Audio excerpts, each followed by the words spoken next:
DAP जैसी कई खादों के रेट बढ़ चुके हैं। यहाँ तक कि सरकार द्वारा इन खाद को खरीदने के लिए नए नियम लागू हो गए हैं और ये नए नियमों के चक्कर में अब आम दुकानों से यूरिया डीएपी खाद लेना भी मुश्किल हो गया है। और इन सबसे भी बड़ी परेशानी है ई टोकन बुकिंग की, क्योंकि किसानों को यूरिया डीएपी जैसी खादों के लिए टोकन बुकिंग में सबसे ज्यादा दिक्कत आ रही है। तो इस वीडियो में हम संपूर्ण जानकारी जानेंगे कि खाद के कितने दाम बढ़े और हम खाद कैसे लें और ई टोकन बुकिंग कैसे करें। तो अगर आप भी ई टोकन बुकिंग की संपूर्ण जानकारी जानना चाहते हैं तो कमेंट में हमें अपने क्षेत्र का नाम जरूर लिखें।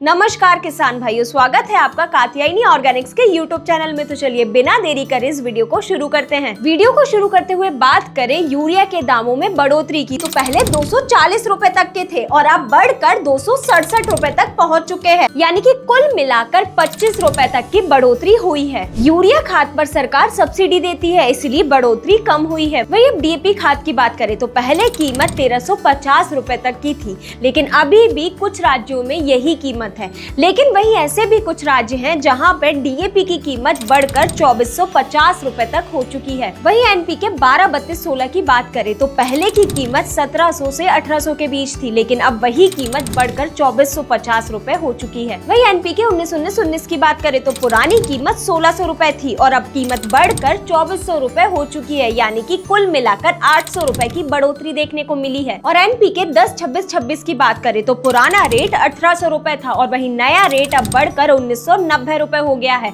यानी कि 190 रुपए की बढ़ोतरी हुई है। एनपीके 15-15-15 पुराना रेट 1700 रुपए था और नया रेट बढ़कर 2000 हो चुका है, 300 रुपए बढ़े हैं। और एनपीके 16-16-16 का पुराना रेट 1750 रुपए हुआ करता था और अब बढ़कर 2050 हो चुका है, इसमें भी 300 रुपए बढ़े हैं। अब बात करें अमोनियम सल्फेट की तो पुराना रेट 1250 था, वही नया रेट अब बढ़कर 1400 रुपए हो चुका है, यानी कि 150 रुपए बढ़े हैं। अब बात करते हैं कि ये खाद की बुकिंग के लिए हमें किन किन चीजों की जरूरत होगी, हम कैसे खाद ले पाएंगे। तो सबसे पहला है आधार कार्ड। वो मोबाइल नंबर एक्टिव रखो जो आधार कार्ड से लिंक है, क्योंकि ओटीपी उसी नंबर पर आएगा। दूसरी सबसे जरूरी चीज है फार्मर आईडी। बिना फार्मर आईडी के खाद के लिए टोकन नहीं मिलेगा। अगर अभी तक नहीं बनी है तो पहले स्क्रीन पे दी गई लिंक पर जाकर आप अपनी फार्मर आईडी बनाएं या नजदीकी सीएससी सेंटर पर जाकर बनवाएं। तीसरी जरूरी चीज है जमीन का रिकॉर्ड सही रखें। जितनी जमीन रजिस्टर है उतनी ही खाद की लिमिट मिलेगी। ये तीनों चीजें तैयार रखें, तभी आप टोकन बुक कर पाएंगे। अब बात करते हैं खाद के लिए ई टोकन बुकिंग हमें कैसे करना है। तो मध्य प्रदेश सरकार ने किसानों के लिए ऑफिशियली गवर्नमेंट वेबसाइट बनाई है, जो आपको स्क्रीन पे मिल जाएगी। ये वेबसाइट की लिंक हमने डिस्क्रिप्शन में दी गई है, तो आप डिस्क्रिप्शन में दी गई लिंक पर क्लिक करके भी ई टोकन बुकिंग कर सकते हैं। अगर आप इस दी गई लिंक पर क्लिक करेंगे तो एमपी कृषि विभाग का एक ऑफिशियल पोर्टल खुल जाएगा, जो 1 अप्रैल 2026 से पूरे मध्य प्रदेश में लागू है। इसका दूसरा इंटरफेस है e-tokenmpkrisi.org।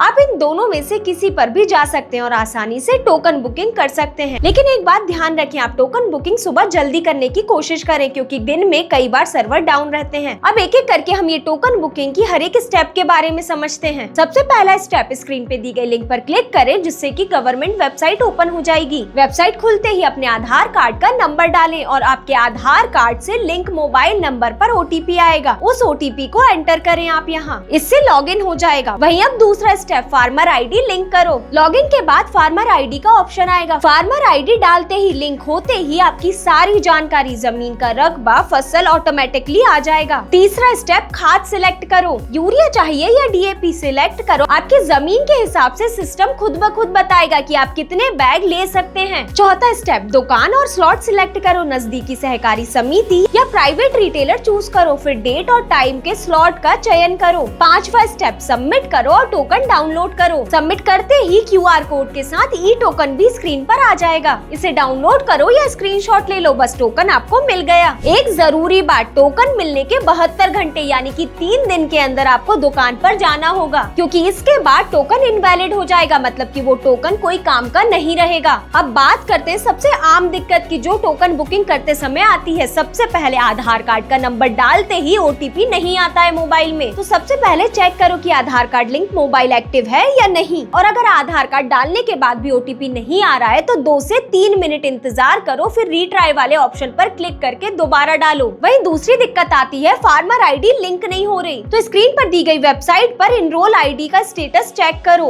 वेरिफिकेशन पेंडिंग हो सकता है। तीसरी दिक्कत आती है वेबसाइट स्लो चल रही है या फिर वेबसाइट खुल ही नहीं रही, तो आप कोशिश करें कि सुबह के समय ही आप ई-टोकन बुकिंग करें, क्योंकि इस समय ये दिक्कत कम आती है। और अगर किसान भाइयों इसके बाद भी आपको ई-टोकन बुकिंग में दिक्कत आ रही है तो MP किसान हेल्पलाइन पर कॉल करो, आपको स्क्रीन पर नंबर मिल जाएगा। और अगर किसान भाइयों आप खुद से ई-टोकन बुकिंग नहीं कर पा रहे हैं तो आपके पास ये 3 ऑप्शन है। पहला विकल्प ये है कि आप अपने नजदीकी MP ऑनलाइन पर जाएं और वहां आधार कार्ड और फार्मर ID जरूर ले जाएं, वो आपकी तरफ से टोकन बुकिंग कर देंगे। वहीं दूसरा विकल्प ये है कि आप अपने नजदीकी CSC सेंटर जाओ, यानी कि कॉमन सर्विस सेंटर, यहाँ पर जाकर भी आप टोकन बुकिंग आसानी से कर सकते हैं। तीसरा विकल्प ये है कि आप अपने नजदीकी सहकारी समिति जाएं, कई समितियाँ खुद टोकन बुकिंग करने में मदद करती हैं। तो किसान भाइयों यही थी संपूर्ण जानकारी की खाद के रेट कितने बढ़े, और साथ ही में अगर हमें खाद की बुकिंग करनी है तो हम कैसे करें, और खाद बुकिंग करते समय दिक्कत आने पर हमें क्या करना है। तो अगर खाद बुकिंग करते समय आपको कोई भी दिक्कत आ रही है तो कमेंट में जरूर बताएं, और इस वीडियो को अपने अन्य किसान मित्रों के साथ जरूर शेयर करें और सब्सक्राइब करना ना भूलें। धन्यवाद।